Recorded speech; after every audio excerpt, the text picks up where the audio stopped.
Nuclear War Survival Skills, Chapter 6, Ventilation and Cooling of Shelters. Critical importance. If high protection factor shelters or most other shelters that lack adequate forced ventilation were fully occupied for several days in warm or hot weather, they would become so hot and humid that the occupants would collapse from the heat if they were to remain inside. It is important to understand that the heat and water vapor given off by the bodies of people in a crowded, long-occupied shelter could be deadly if fallout prevents leaving the shelter. When people enter an underground shelter or basement in the summertime, at first the air feels cool.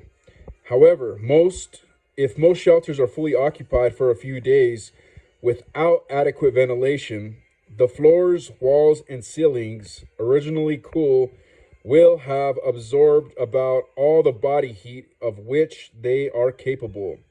Some shelters will become dangerously hot in a few hours, unless most of the occupants' body heat and water vapor from sweat are removed by air circulated through a typical shelter. The heat-humidity conditions will become increasingly dangerous in warm or hot weather.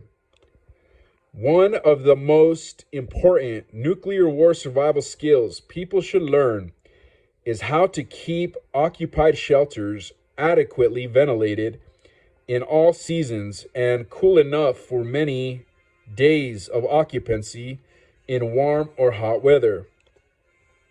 Methods for ventilating with homemade devices and for keeping ventilating air from carrying fallout particles into shelters are described in appendices A and B. Instructions for directional fanning, the simplest means for forcing adequate volumes of air to flow through shelters, are given at the end of this chapter.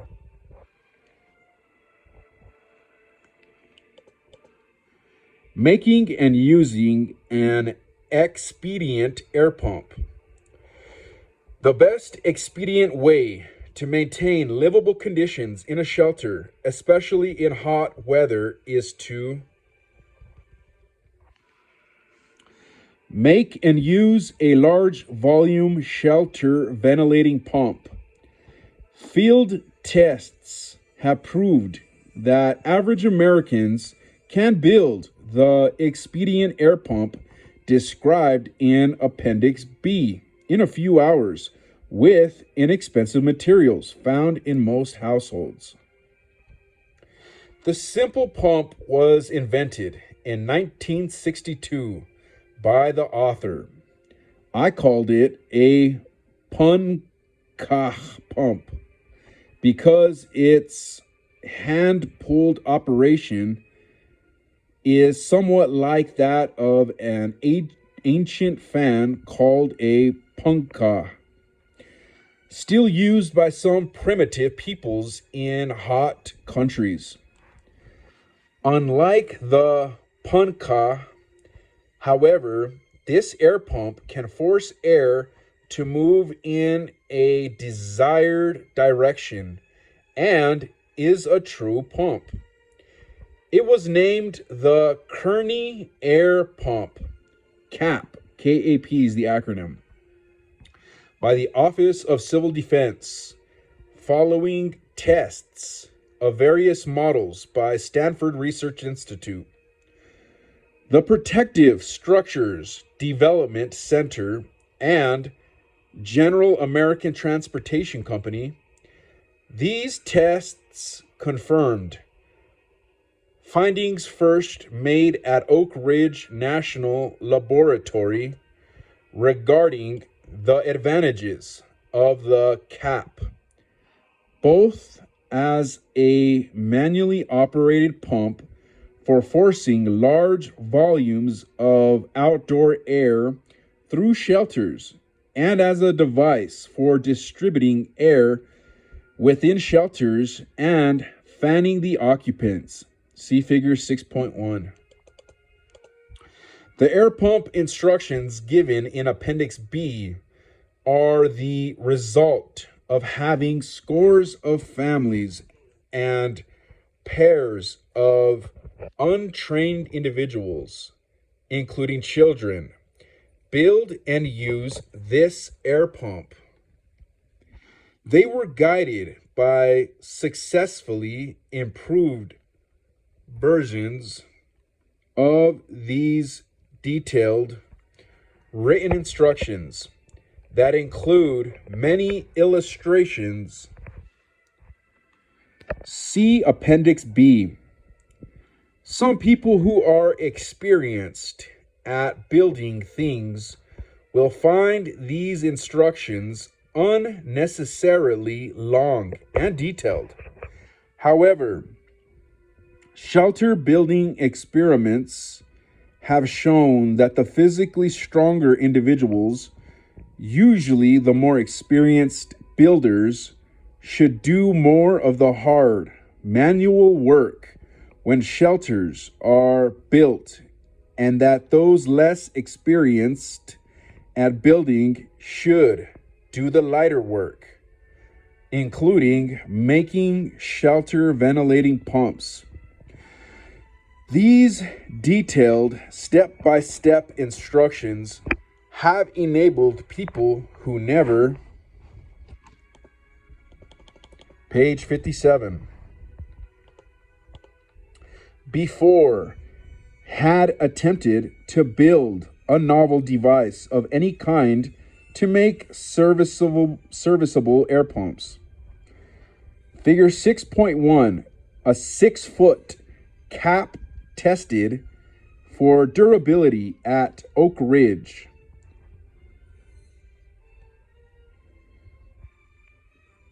After 1,000 hours of operation, during which it pumped air through a room at a rate of 4,000 cubic feet per minute, 4,000 CFM.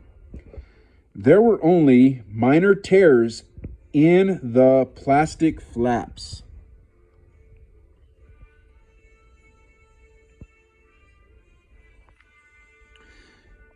Figure 6.2. Behind the girl is the homemade air pump that made it possible for a family of 6 to live in a crowded trench shelter for more than 3 days.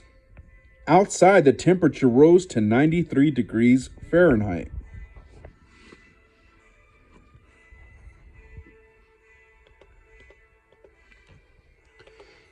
The air pump instructions given in Appendix B repeat some information in this chapter. This repetition is included both to help the reader when he starts to build an air pump and to increase the chances of the best available complete instructions being given to local newspapers during some future crisis.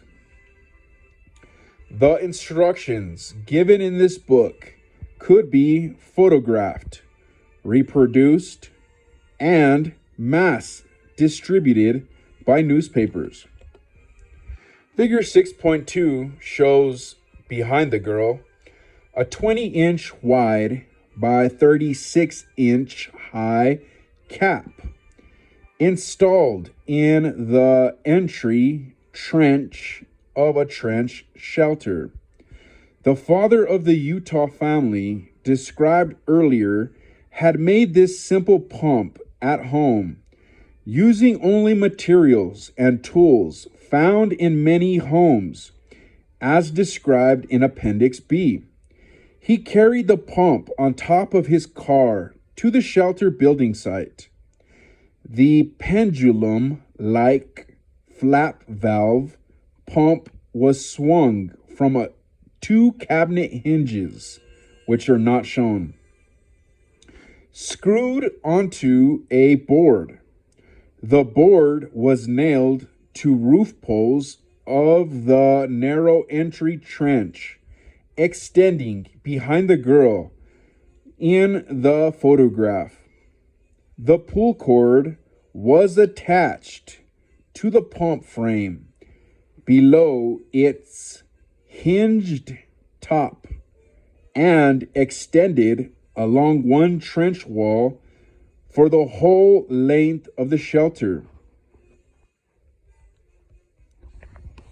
Any one of the 6 occupants could pull this cord and easily pump as much as 300 cubic feet per minute of outdoor air through the shelter and through the insect screens over both its entrances.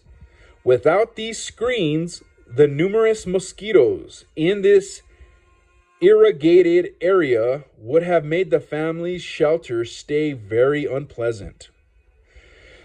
During the 77 hours that the family continuously occupied their narrow, covered trench, the temperatures outside rose as high as 93 degrees Fahrenheit. Without the air pump, the 6 occupants would have been driven from their shelter by unbearable temperature humidity conditions during the day. The photo in figure 6.2 also shows how the air pump hung when not being operated, partially blocking the entry trench and causing a chimney effect, flow of air at night. There was a 10-inch space effect, flow of air at night. There was a 10-inch space between the air pump and the trench floor, and the resulting flow of air maintained adequate ventilation in the cool of the desert night when outdoor temperatures dropped as low as 45 degrees Fahrenheit. Cool outdoor air flowed down into the entry and under the motionless air pump, replacing the body-warmed air inside the shelter. The entering cool air continuously, page 58, forced the warm air out of the shelter room at ceiling height through the emergency crawlway exhaust trench at the other end.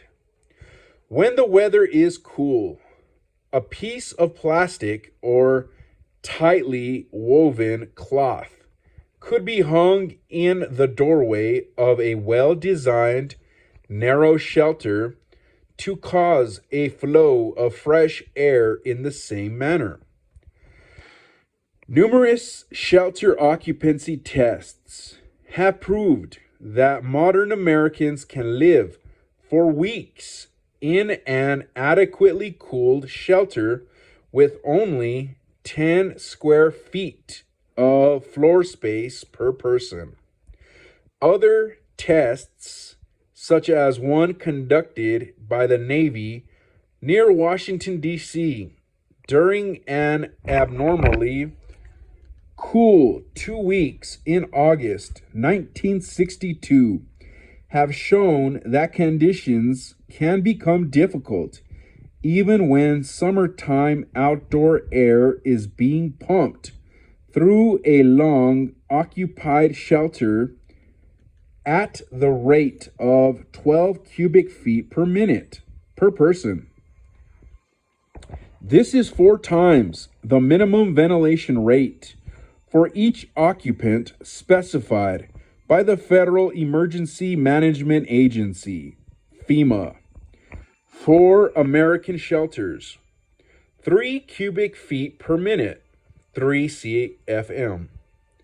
3 CFM is about 3 times the supply of outdoor air needed to keep healthy people from having headaches as a result of exhaled carbon dioxide.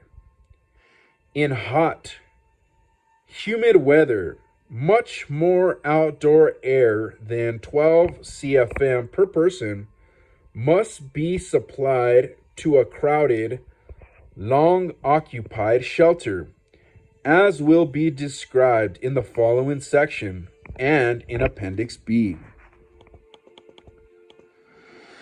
Maintaining endurable shelter conditions in hot weather. The Navy test mentioned above showed how much modern Americans who are accustomed to air conditioning could learn from jungle natives about keeping cool and healthy by skillfully using hot, humid outdoor air.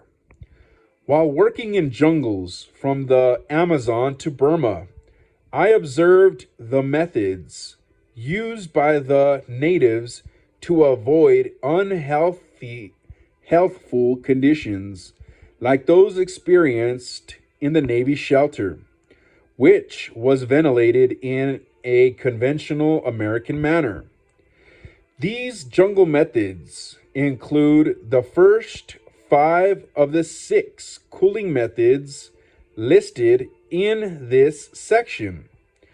During 24 years of civil defense research, my colleagues and I have improved upon the cooling methods of jungle people, primarily by the invention and thorough field testing of the homemade cap described in Appendix B, and of the directional fans covered by the instructions at the end of this chapter.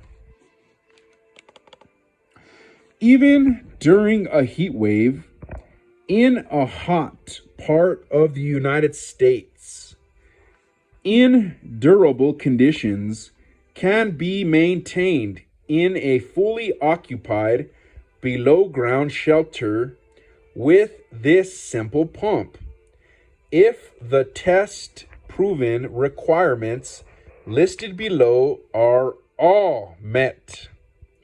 Most basement shelters and many above ground shelters also can be kept at livable temperatures in hot weather if the cooling methods listed below are all followed. Supply enough air to carry away all the shelter occupants' body heat without raising the effective temperature of the air at the exhaust end of the shelter by more than 2 degrees Fahrenheit. The effective temperature of the air to which a person is exposed is equivalent to the temperature of air at 100% relative humidity that causes the same sensation of warmth or cold. Effective temperature combines the effects of the temperature of the air, its relative humidity, and its movement. An ordinary thermometer does not measure effective temperature. In occupancy tests of crowded shelters, when the supply of outdoor air was hot and dry, shelter occupants have been surprised to find that they felt hottest at the air exhaust end of their shelter, where the temperature reading was lower than at the air intake end.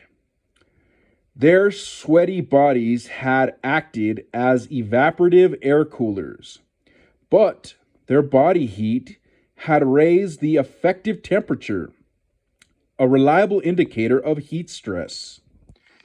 If 40 cubic feet per minute 40 CFM per person of outdoor air is supplied and properly distributed, then even if the outdoor air is at a temperature which is typical of the hottest hours during a heat wave in a hot, humid area of the United States, the effective temperature of the shelter air will be increased no more than 2 degrees Fahrenheit by the shelter occupants, body heat, and water vapor. Except for a relatively few sick people dependent on air conditioning, anyone could endure air that has an effective temperature only 2 degrees Fahrenheit higher than that of the air outdoors. There are exceptions to this ventilation requirement when the ceiling or walls of basement or above ground shelters in buildings are heated by the sun to levels higher than skin temperature.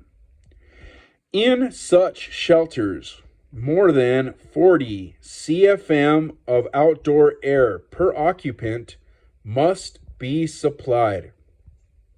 However, if a shelter is covered by at least 2 feet of earth, it will be so well insulated that its ceilings and walls will not get hot enough to heat the occupants.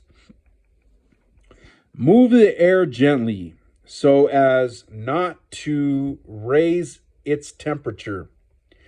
In the aforementioned Navy test, a high-speed electric ventilating pump and the frictional resistance of pipes and filters raised the temperature of the air supplied to the shelter by 3 degrees Fahrenheit.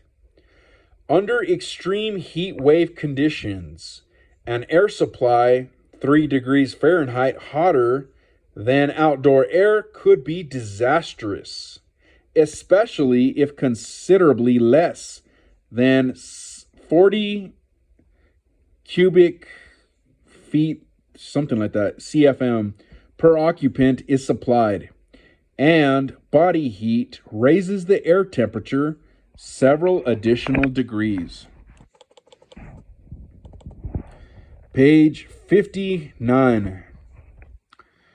Distribute the air quite evenly throughout the shelter.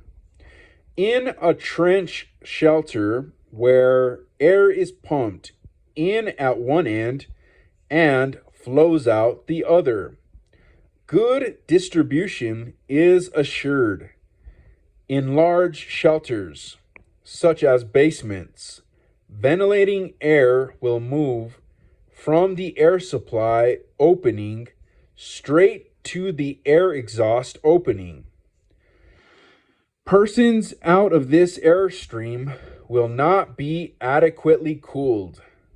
By using one or more additional smaller caps, also described in Appendix B, fresh air can be distributed easily throughout large shelter rooms, and the occupants will be gently fanned. Provide occupants with adequate drinking water and salt. In extremely hot weather, this means 4 quarts of water per day per person and 1 tablespoon, 10 grams of salt, including the salt in food.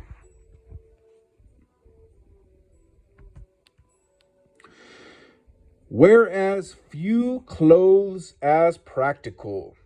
When the skin is bare, moving air can evaporate sweat more efficiently for effective cooling. Air movement can keep bare skin drier and therefore less susceptible to heat rash and skin infections. In the inadequately ventilated Navy test shelter. 34 of the 99 initially healthy young men had heat rash, and 23 had more serious skin complaints at the end of their sweaty 2-week confinement.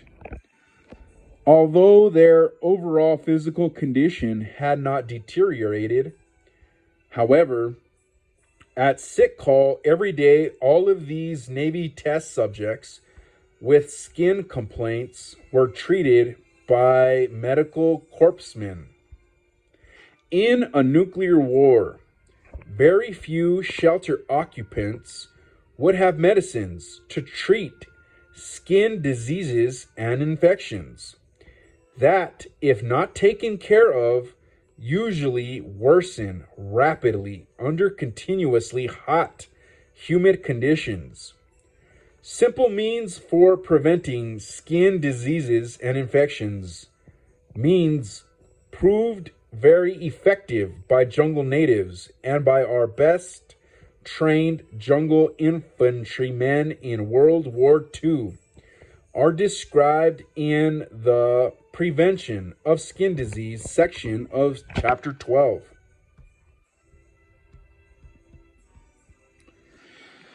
Keep pumping the 40 CFM of air per person through the shelter both day and night during hot weather, so that the occupants and the shelter itself will be cooled off at night.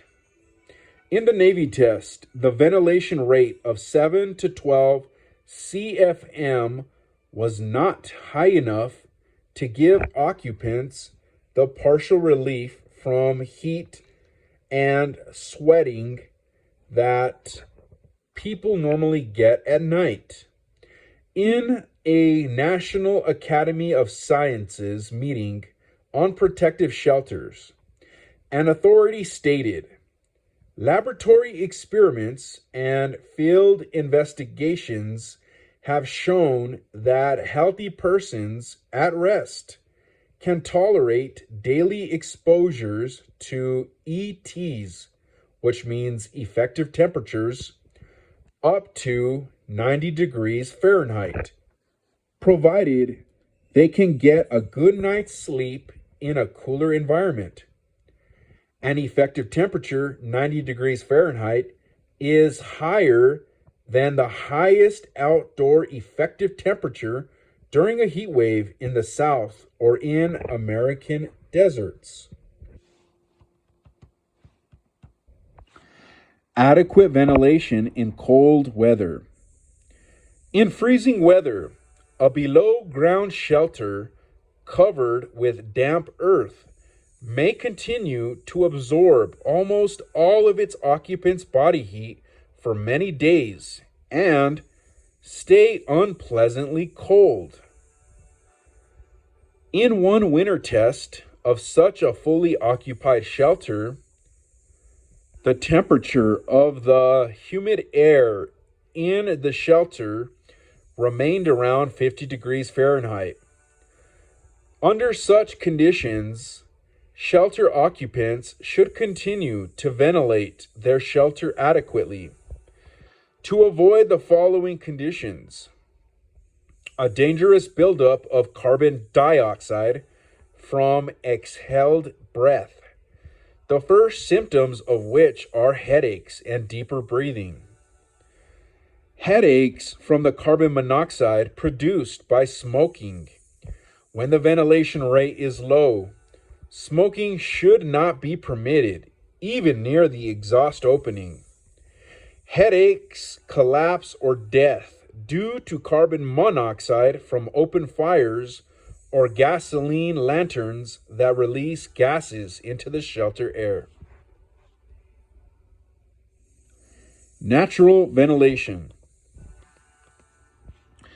Enough air usually will be blown through an above-ground shelter if sufficiently large openings are provided on opposite sides and if there is any breeze. But if the weather is warm and still and the shelter crowded, the temperature humidity conditions soon can become unbearable. Adequate natural ventilation from below ground shelters is more difficult. If there is a light breeze, not much air will make a right angle turn and go down a vertical entry.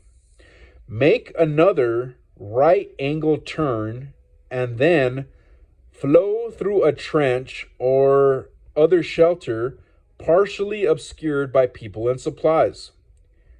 In cool weather, occupants' body heat will warm the shelter and make it lighter than the outdoor air.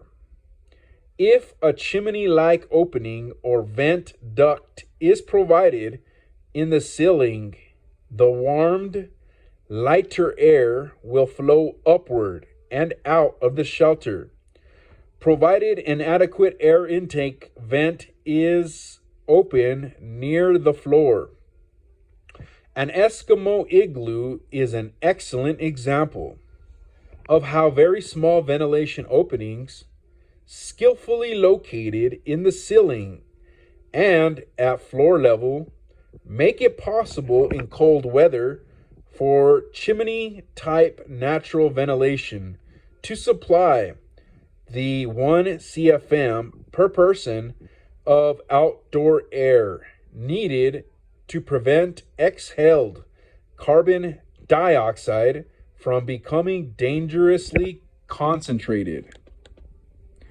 In warm weather, chimney-type natural ventilation usually is inadequate for most high protection factor shelters that are fully occupied for days, and in hot weather when as much as 40 CFM per occupant is required. Body warmed shelter air is no lighter than the outdoor air. Chimney type ventilation fails completely under these conditions. And I'm going to end it right there.